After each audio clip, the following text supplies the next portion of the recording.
Mate, I've done it a few times now, so we're doing exactly what we've just been doing, a conversation.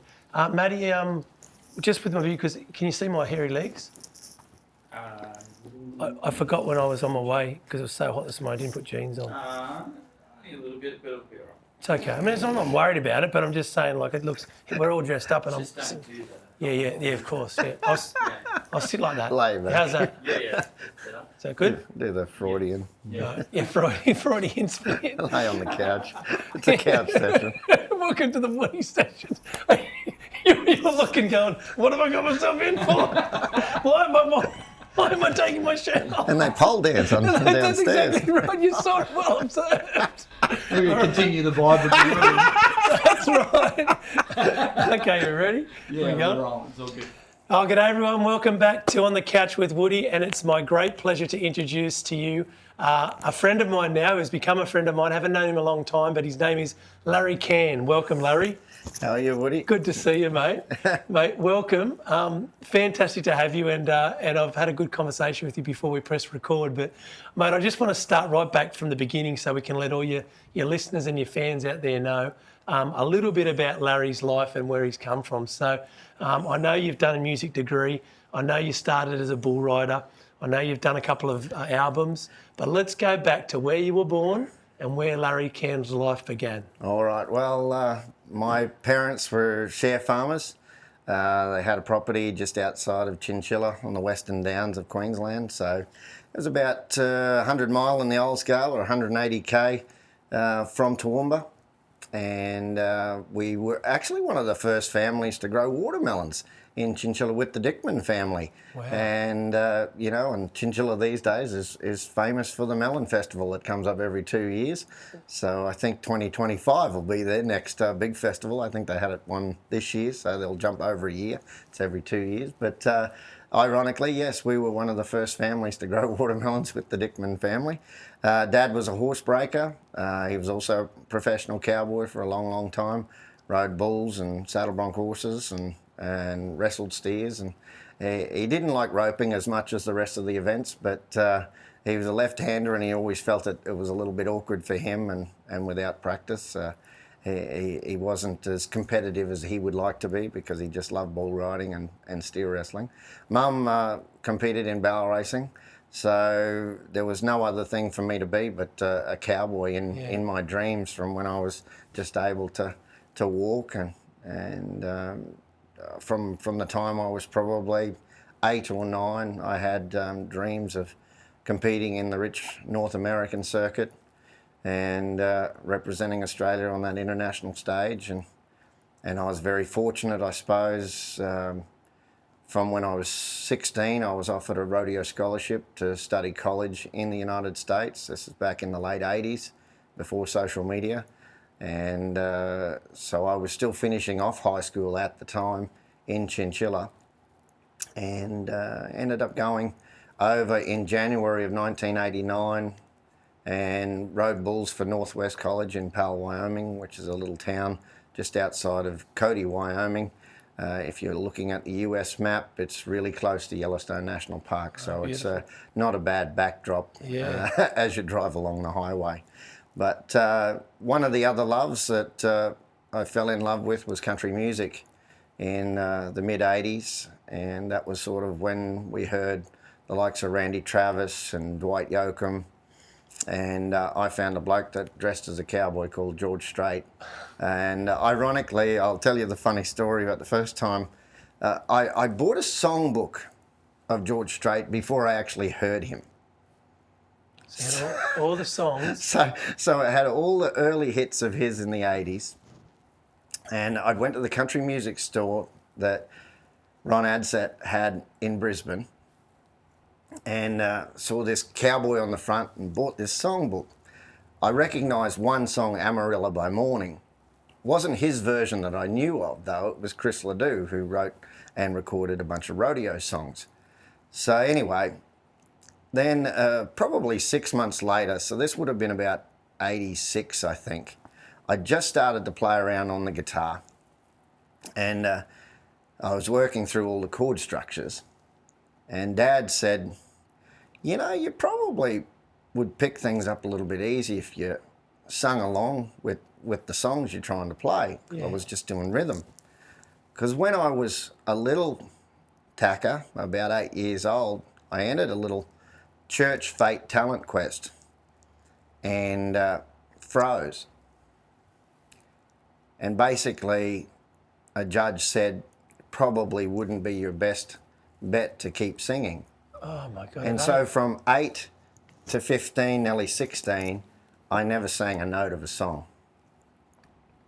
Anyway, after learning these chord structures and then Dad convincing me that I should sing along to a few of these songs that I'm playing along with, which I was learning some of the classics from Merle Haggard and Hank Williams Sr. and Old Slim, because Dad used to play a little bit, and that's what he loved. Yeah. And all of a sudden, everything clicked. But in that interim, I went to college, was competing, riding bulls, doing quite well, and I got hurt on a bull ironically called Wishbone. He stood on me and crushed the L4 and L5 in my back. I was very fortunate, didn't have to have surgery with it. It was just going to be a time healer.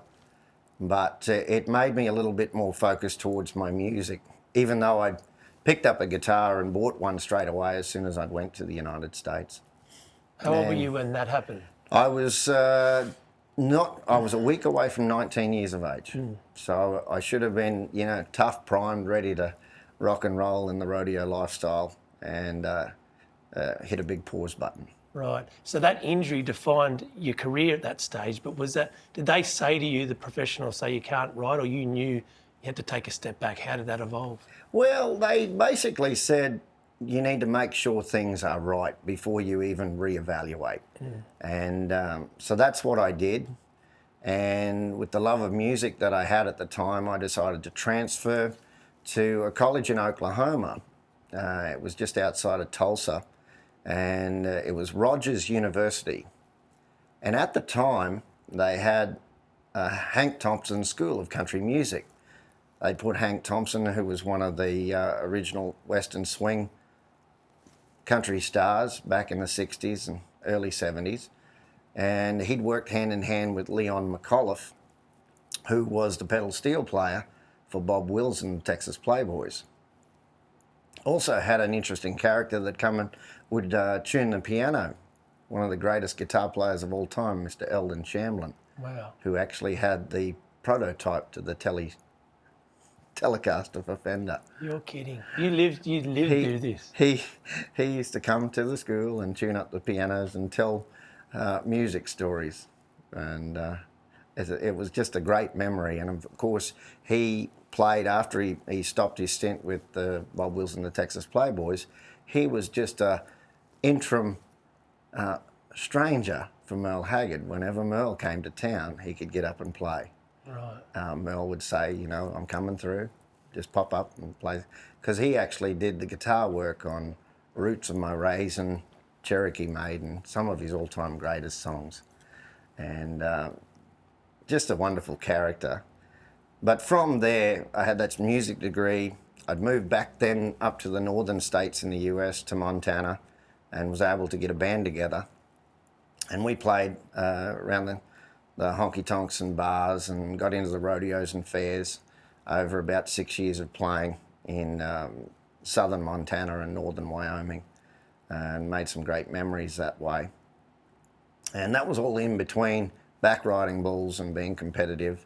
I finished probably my best season over there was 1995. I was in the top 10 money earners in the Montana Pro Rodeo circuit in bull riding. Unreal. And bareback riding, I sort of picked it up a little bit later, but managed to be in the top 12 in 1996 in the Montana Pro circuit as well, which was quite an achievement, I guess, for a kid that really didn't concentrate on bucking horses at all, and but just liked to spur things. So it was a lot of fun. So what I'm hearing from you there, obviously there's a competitive bone in your body. We've all got that, but more, isn't it funny that the door opened for you in that world? You had a little dream. We have these dreams. I had the same thing when I first heard the barbershop quartet at Dreamworld. I can still see myself as a 4-year-old watching them. You know, the one with the straw hats and the red like lollipop type hats. But my thing is, you've touched on as well, like one of the difficult parts of your life. I love to go down the road, and as songwriters, especially as songwriters in the country, we like to talk about the good and the bad, the ugly, and the real stuff. Is there a moment in your life where you felt, shit, I'm at the bottom now? Like I'm really going to have to find something out of myself to get myself out of here. Yeah, I guess, you know, in bull riding, it has a humbling effect. I guess you can go from the penthouse to the outhouse within 8 seconds, from one weekend to the next, basically. You know, you can be a big winner one weekend. Next weekend, you'll draw a bull that you should have rode and he slam dunks you. Right, yeah, there you go. So there's the humbling chord in rodeo. And of course, you pay to play for that crazy sport, probably more so than music to a point. But so pay to play, for the listeners out there, you're putting up money to get on the horse to have an opportunity to win the cash. that's it, just to have a chance. So it is a gamble, and you're gambling your skill and ability on an unknown entity, the bull.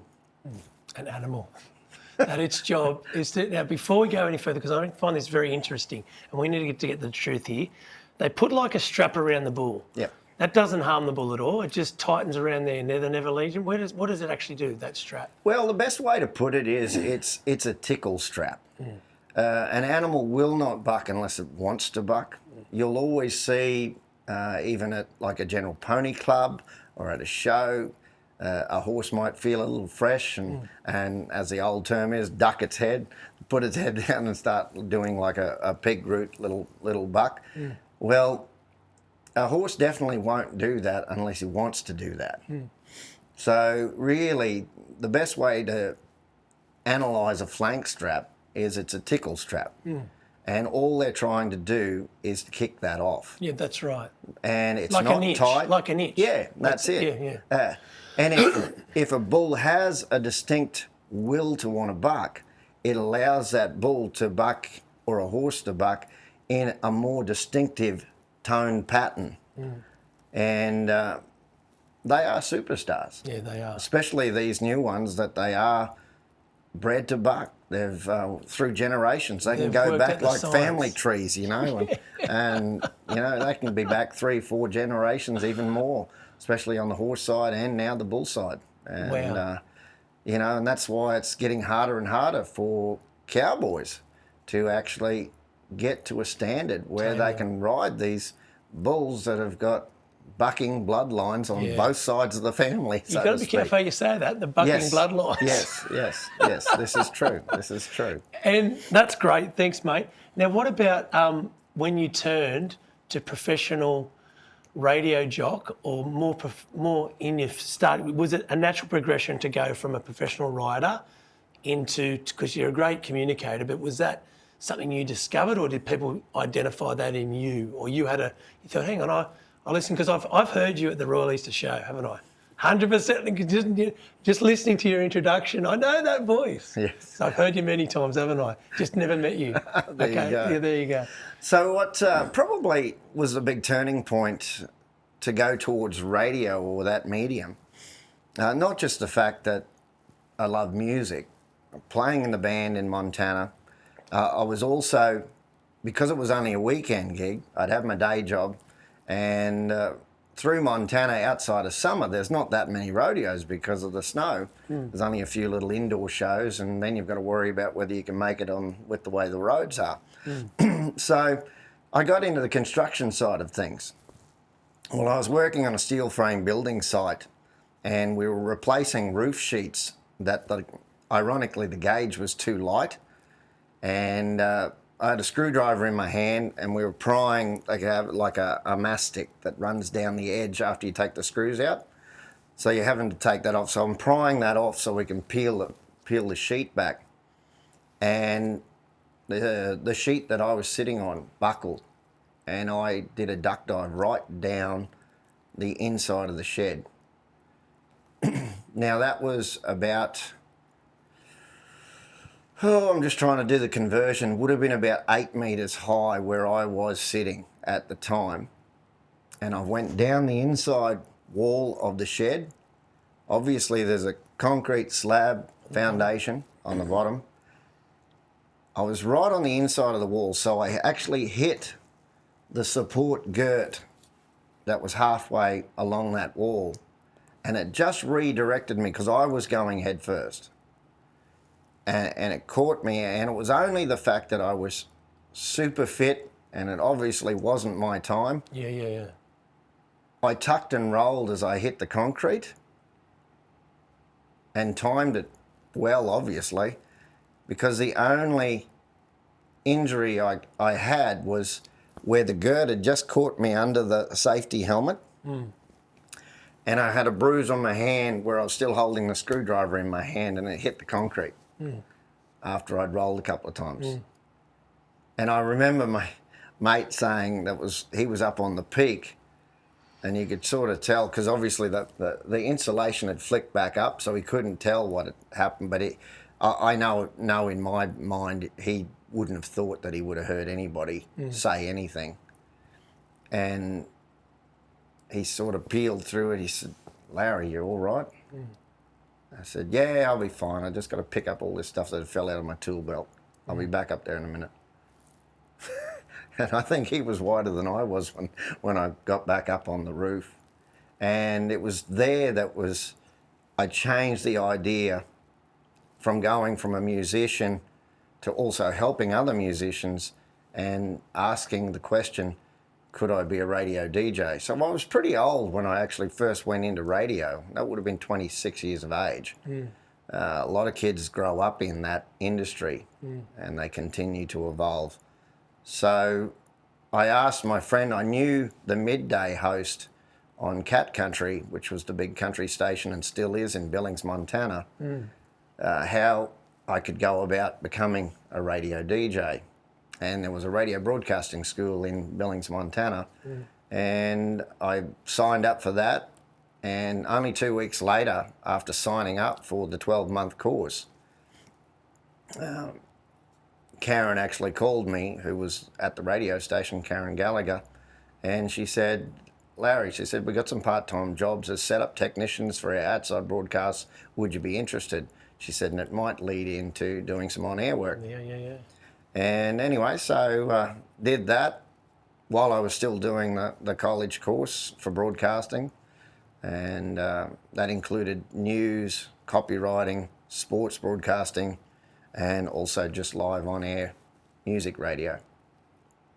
And anyway, from there, that was sort of the big integral part on how to get into the music industry on the radio side of it. And you got a gig doing that for a little period of time, or was that quite a long time in the States? It was probably, I was there on Cat Country each and every Saturday morning as a set standard show from 6 till 10 for about 18 months. Had the #1 Saturday morning show in the region in an area that had 14 radio stations. Wow. Just in that. And did they love having an Aussie? Yeah, Was that an advantage? It was kind of funny. Like the boss would say, as long as you don't put it on thick, it was okay. So, Yeah, don't ham it up. Or if you're going to ham it up, explain what you said. Yeah. You know, so that was pretty cool. And so that was sort of the start of the radio journey. And that was all because I wanted to get out of the construction side of it because of being fortunate to walk away from the injury that you were close to losing your life. Yeah, which. You know, I've heard of worse stories that was Didn't fatal. end that way. Yeah, that was fatal. So, you know, it obviously wasn't my time, and the good Lord put me on this earth to do something else. Yeah, that's right. And I figured, let's go back into some of the gifts and loves of my life, and I've been able to sort of do a revolving door between rodeo and radio and living music. life as a country song ever since. Get your boots on. In a world driven by visuals, every frame tells a story. Every moment captures emotion. At Speedy Tech Media, we breathe life into your vision. Our dedicated team of experts craft unforgettable experiences. We don't just shoot videos, we create memories that last a lifetime. Join us in making your dreams a reality. Elevate your brand with Speedy Tech Media. Contact us today. Let's tell your story together.